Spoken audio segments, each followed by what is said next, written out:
아멘. 오늘 여호와여 일어나소서라는 제목으로 함께 시 3편 말씀 은혜를 나누겠습니다.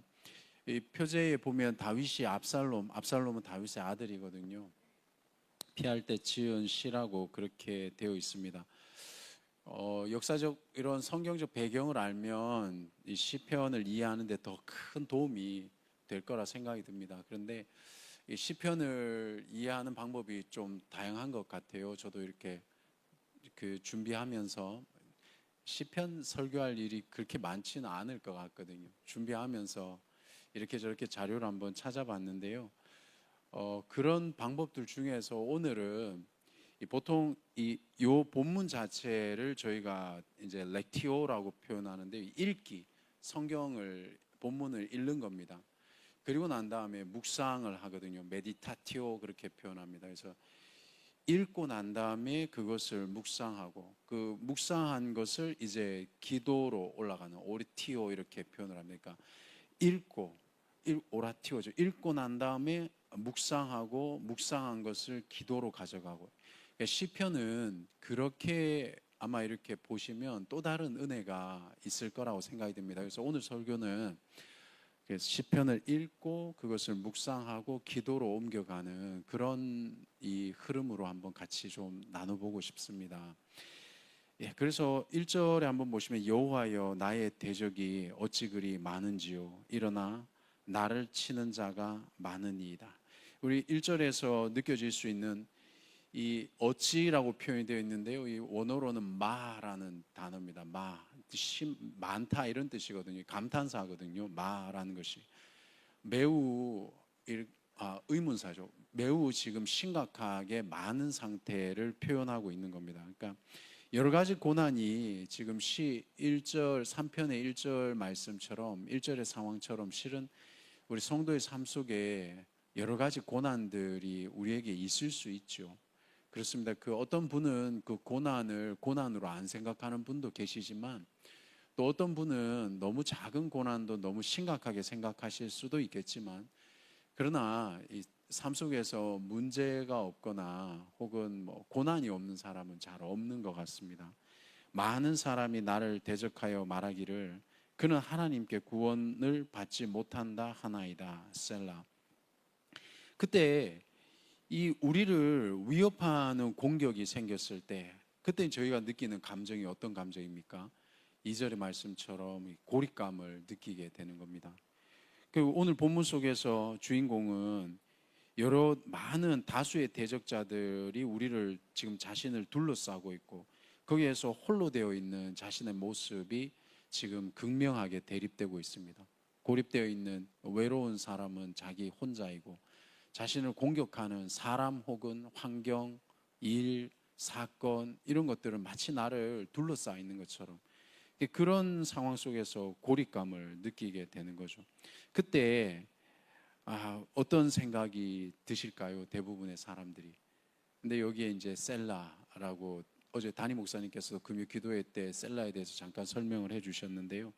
우리는 이제 셀라라고 하면 잠시 눈을 감으시고 읽었던 말씀을 한번 생각해 보는 겁니다. 그러면 이 성경 말씀은 공부가 아니라 실은 우리의 이 영의 양식이지 않습니까? 그러면 그때 우리가 셀라라는 이 단어를 보실 때 잠시 공부를 멈추시고 읽기를 멈추시고 그 자리에 잠시 눈을 감아서 한번 나는 어떤 상황에 지금 닥쳐 있는지 나를 둘러싸고 있는 것은 무엇인지 한번 생각을 해보시기 바랍니다. 이거 너무나 중요한 겁니다.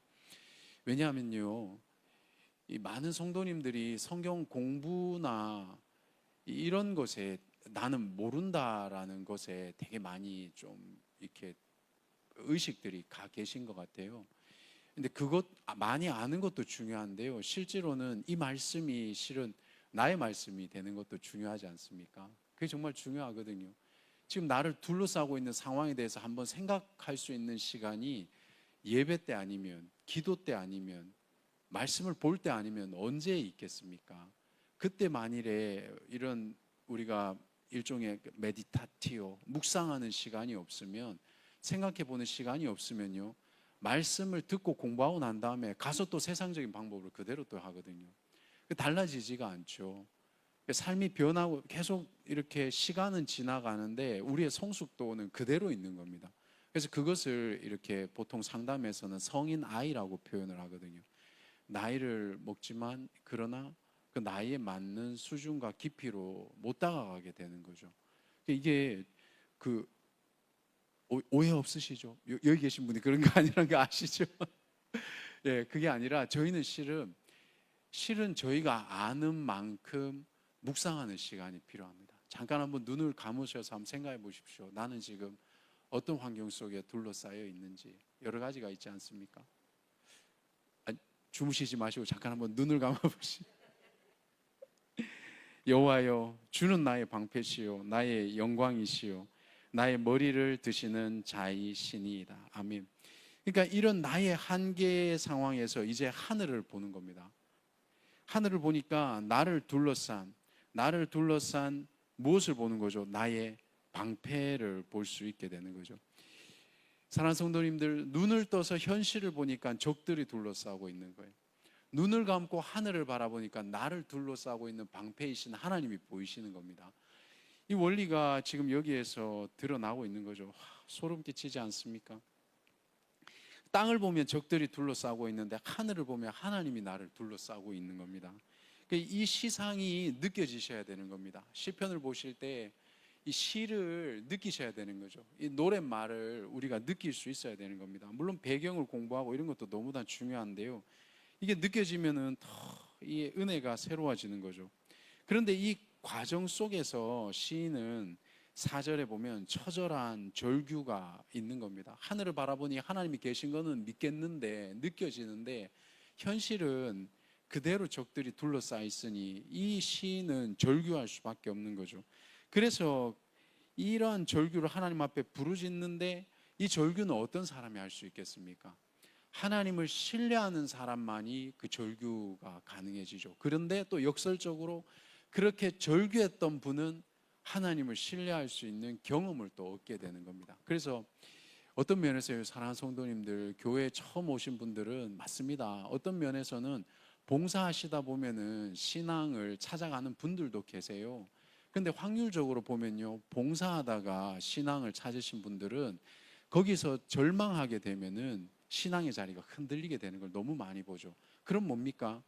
하나님을 신뢰하는 사람이 사역을 하는 사람은요, 절망의 상황 속에서도 하나님을 신뢰하기 때문에 환경 때문에 흔들리지 않는다는 겁니다. 그 두 가지가 여기에 다 보여지어야 된다고 저는 생각을 하는 겁니다. 지금 어떤 분 여기 환경 속에서 하나님을 체험하신 분들이 계십니까? 그러면은 하나님을 체험하신 그 체험으로 이제 환경을 볼 수 있는 눈으로 가야 되는 줄로 믿습니다. 이건 둘 다 필요하다고 생각을 합니다. 그래서 4절에 내가 나의 목소리로 여호와께 부르짖으니 에크라. 히브리어는 에크라. 이거 훨씬 더 부르짖는 느낌 나지 않습니까? 하나님께 부르짖으니 그의 성산에서 응답하시는도다. 셀라. 그런데 이 부르짖는다라는 것은요, 이 히브리어로는 미완료 시제거든요. 미완료라는 것은 완료되지 않았다. 그러니까 계속해서 진행되고 있는 어떤 그런 느낌을 갖고 있습니다. 성산이라는 것은 지금으로 치면 저희는 이런 교회로 생각하시면 되겠고요. 그러니까 하나님 앞에 이런 어려운 상황 속에서 하나님 앞에 신뢰함으로 부르짖게 되는데요. 실상은 이렇게 부르짖는 교회나 부르짖어야 되는 현상이나 그러니까 일상이나 우리의 신앙의 자리나 이것이 구분되지 않는 거죠. 이것은 똑같은 자리인 겁니다. 그래서 시인은 반복해서 부르짖었고 또 반복해서 하나님의 응답을 얻었다라는 것이 지금 4절의 고백입니다. 이때 다시 한번 또 우리는 셀라, 우리가 쉬고 묵상할 것은 뭡니까? 성도님들 잠깐 한번 생각해 보시겠습니다. 영상을 보시는 우리 성도님들도 잠깐 한번 묵상해 보시겠습니다. 하나님의 응답과 현실은 분명히 괴리가 있습니다. 그런데 어떻습니까? 하나님의 응답을 받았지만 현실 속에서는 여전히 우리를 두렵게 하는 상황이 있지 않습니까? 그러면 그런 것이 어떤 건지 한번 지금 셀라 잠깐 한번 생각해 보시겠습니까? 기도하시잖아요. 그런데 지난주 제가 여디디아 설교 때 우리 청년들에게도 그런 말씀 잠깐 나눴지만, 우리는 기도하지만 이 기도가 응답되지 않는다는 불신앙의 신앙이 어느 속에 이렇게 잠재되어 있습니다. 기도하지만 세상의 방법으로 문제를 해결해 가고, 그리고 그냥 하나님이 응답하셨다라고 포장할 때도 되게 많죠. 그런 거 많습니다. 제가 이제 몇 달, 수개월 전에 어떤 사역자분과 간증을 나눴는데요. 세상적으로는 불법인데 하나님이 해결하셨다라고 고백을 하는 거죠. 이런 게 많습니다. 실은 하나님께서 그런 불법 속에서 우리가 어떻게 죽기를 어쩌면 지켜보실 수도 있거든요. 근데 이게 너무나 실은 말이 쉽지 현실은 너무 어렵잖아요. 그렇지 않습니까? 근데 이것을 잠시 셀라 해보십시오. 지식이 아니라 잠시 셀라 해보시면요, 다른 건 몰라도 이게 정말 하나님이 아니고서는 내 인생이 구원받을 길이 없구나라는 게 느껴지실 겁니다. 내가 누워 자고 깨었으니 여호와께서 나를 붙드심이로다. 아멘. 여기 붙드신다라는 표현도 마찬가지입니다. 이것도 미완료 시제로요, 하나님이 지금도 우리를 계속해서 붙들고 계신 모습을 표현하고 있는 겁니다. 그러니까 하나님의 붙드심도 지치지 않으셨고요, 시인의 기도하고 간절히 매달림도 지치지 않은 겁니다. 반복적인 거죠. 그러니까 시인의 처지도 간절한 거죠. 우리로 치면요, 내가 누워 자고 깨었으니, 이게 뭡니까? 어제 저녁에 우리는 금요 기도회 드렸지 않습니까? 근데 눈 떠서 또 지금 새벽 제단을 지금 쌓고 계시잖아요. 그러니까 누워 자고 깨었으니 이건 거죠. 주야로 하나님 앞에 매달리고 있다는 겁니다. 왜 매달리겠습니까? 응답 받으려고 매달릴까요? 아니요, 제가 볼 때는 그만큼 상황이 처절하고 응답보다도 하나님이 아니면 도대체 어떻게 내가 이 상황을 풀어갈 수 있을까라는 고민인 거죠. 간절함인 겁니다. 그러니까 오해 없이 들어주십시오.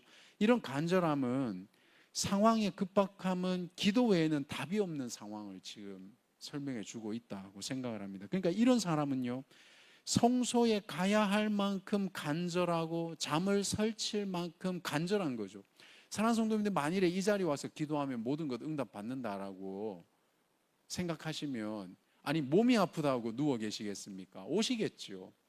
근데 그게 와야지 응답이 있다라는 게 아니라, 지금 오늘 시인은 간절하냐는 겁니다. 상황이 급박한데 왜 그만큼 간절하지 않냐는 거죠. 영적인, 그럼 우리 청년들에게도 제가 이렇게 가끔씩 전하는 얘기지만, 실제로 청년들의 삶이 어렵습니다. 쉽지 않습니다. 정말 웬만큼 공부해가지고는 한 발 내딛기 힘든 상황인 건 맞거든요. 그런데 가만히 보면 어떤 면에서는 또 간절함이 없어요.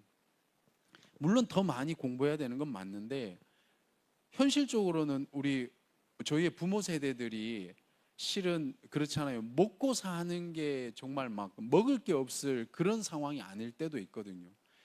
문제라는 것은 실은 문제의 종류가 다른 거지, 정말 모두 다가 급박하거든요. 간절하거든요. 근데 문제는 뭐냐?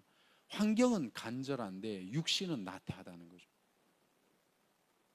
그거를 얘기하고 있는 겁니다. 그러니까 이런 사람은요, 함부로 하나님은 어디에나 계시니까 내가 굳이 교회 가서 기도하지 않아도 돼, 내가 굳이 교회 가서 예배 드리지 않아도 돼, 이런 얘기 안 한다는 겁니다. 제가 볼 때는 하나님이 다 아셔, 이런 말 못하죠. 간절한데 어떻게 해? 근데 지금 시대는요, 너무나 지식이 충만하기 때문에 하나님 다 아시는데 기도하면 뭐하냐, 이런 사람 너무 많다는 거예요. 제가 볼 때는 그런 문제가 아니에요. 지금 오늘 5절의 문제는, 5절에 이 시인이 보여주고 있는 이 시상은요, 간절함인 겁니다. 간절하면 우리가 이렇게 편하게 있을 수가 없다는 겁니다. 정말 천만인이 나를 애워싸 진친다 하여도 나는 두려워하지 아니하리이다. 아멘입니다. 그래서 시인은 하나님 외에는 두려워하지 않는다는 게 뭐겠습니까? 로이라. 두려워하지 않는다는 건 뭡니까? 하나님 외에는 안전한 곳이 없다라는 고백을 지금 드리고 있는 겁니다. 여호와여 일어나소서, 나의 하나님이여 나를 구원하소서. 주께서 나의 모든 원수의 뺨을 치시며 악인의 이를 꺾으셨나이다. 여호와여 일어나소서. 하나님께서 자신의 문제에 개입해 달라는 겁니다. 간절하게 외치는 거죠. 원수의 뺨을 치고 악인의 이를 꺾는다라는 것은요, 이건 조롱, 자기를 2절에 보면은 지금 자기를 대적자들이 둘러싸고 있지 않습니까? 대적자라는 것은 사람일 수도 있고 환경일 수도 있고 여러 가지 문제일 수도 있고 심리적인 압박일 수도 있고 그렇지 않습니까? 이게 우리를 둘러싸는 거, 이 경험 없는 사람이 어디 있겠습니까? 그럴 때에 뺨을 치고 악인의 이를 꺾었다라는 것은 이거는 완전하게 무기력하게 만들었다라는 시인의 고백인 겁니다. 근데 사랑하는 성도님들, 정말 문제가 해결되었습니까? 해결 안 됐죠. 그런데 이 히브리어 단어로 보면요, 나카, 샤바르가 완료형이라는 겁니다. 아직 문제가 해결이 안 됐지만 미래의 문제가 해결된 것처럼 시인은 고백하고 있는 겁니다. 그게 그냥 단순히 하나님이 해결해 주실 겁니다 라는 이런 이빨른 고백이 아니라 정말 이 마음의 고백인 거죠. 믿는 겁니다. 그러면 사랑하는 성도님들, 정말 그런 고백이 있는 신자라면, 성도라면 마음에 뭐가 오겠습니까? 평안이 오는 거죠. 그러니까 저희가 예수를 믿는다라는 것은 이게 긍정의 힘이 아닌 겁니다. 내가 그냥 잘 될 거야, 좋아, 이게 아니라 간절하게 매달리고 눈물 흘리는 것은 믿음 없는 게 아닙니다. 그런데 이상하게 눈물 흘리고 우리가 인상 쓰고 있으면 믿음 없는 사람 취급당하거든요. 고민하면 믿음 없는 사람 취급당하니 저는 그렇게 생각 안 합니다. 하나님을 믿기 때문에 오히려 간절하고 눈물 뿌리고 하나님 아니면 안 된다라는, 그것이 우리로 하여금 저 지하에 있는 기도의 굴로 들어가게 만드는 거 아닙니까? 예배 자리로 나가게 되는 거잖아요. 그 고백에 있는 사람은 문제가 해결되지 않았지만 그래도 하나님이 이런 이 안에서 어떤 그 표현이 안 되는 그게 있지 않습니까? 그거를 지금 보여주는 겁니다.